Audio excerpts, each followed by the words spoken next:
All right, this is going to be weird because we're going to have congressional leaders very soon able to go through some classified information about the FBI source and the whole Trump campaign probe. Actually, a lot of other stuff. We just don't know how far this goes.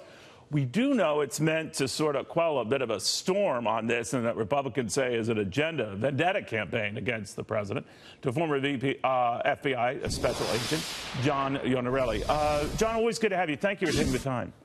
Thank you for having me. What do you think is in this stuff? I know you can't give away state secrets, but obviously it's meant to deal with what has been almost a revolt among Republicans, saying the authorities have been way too secretive and way too tight to the vest with all these cards, and they want to see some of the cards, but they can't show them all the cards. So what do they get to see? Well, first of all, one of the things they're going to get is reassurance that look at the caliber of who is being used as a source. That in itself says, okay, the FBI is putting effort into having really good sources, but the other side of the coin is, what are they going after? Are they targeting the Trump campaign or President Trump in and of himself? They're going to be able to show information that does not involve anything significant classified for national security and have a general idea of what was being sought after. All right, so if you're anyone at the White House, sometimes you can't blame them for being a little paranoid because it does seem like everyone is out to get them. Republicans share that view, a lot of them, that this has gone on too long, has spread too far, and gone too far from what was the original intent of the investigation.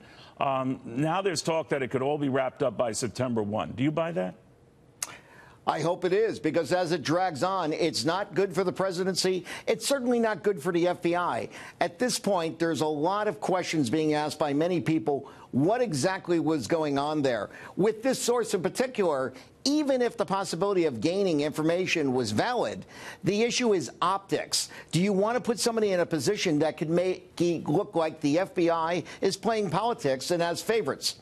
Well, you know, you got to wonder whether they are. I mean, I know now when they're in office, they say there's no bias, none of this. But we've learned since they have left office, whether it's Comey or his number two, Andy McCabe, or any of the other security officials at the time, from Clapper to Brennan to on and on and on, we now know how they view the president.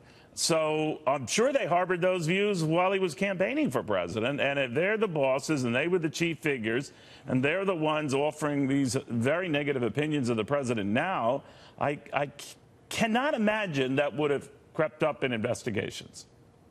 Well, that's exactly what's not supposed to happen. I spent 20 plus years. You got to wonder. I know guys like you would just, the blindfold on, but is that possible? It is possible. The reality is 35,000 FBI employees, most of whom, the vast majority, keep their politics out of it. I spent 21 years in the FBI. I didn't even have a sign in my front yard for a candidate during that time. But there's clearly a couple of people that crossed the line. They were in positions of authority. That's where I believe it ends. But and Director Wray is doing an excellent job of changing shop up there on the 7th floor to make sure that we have people that keep their biases out of it and look at investigations purely for the facts. That's what the FBI does. Yeah, I hope so. You give me hope, though, John. Thank you very much. John Iannarelli.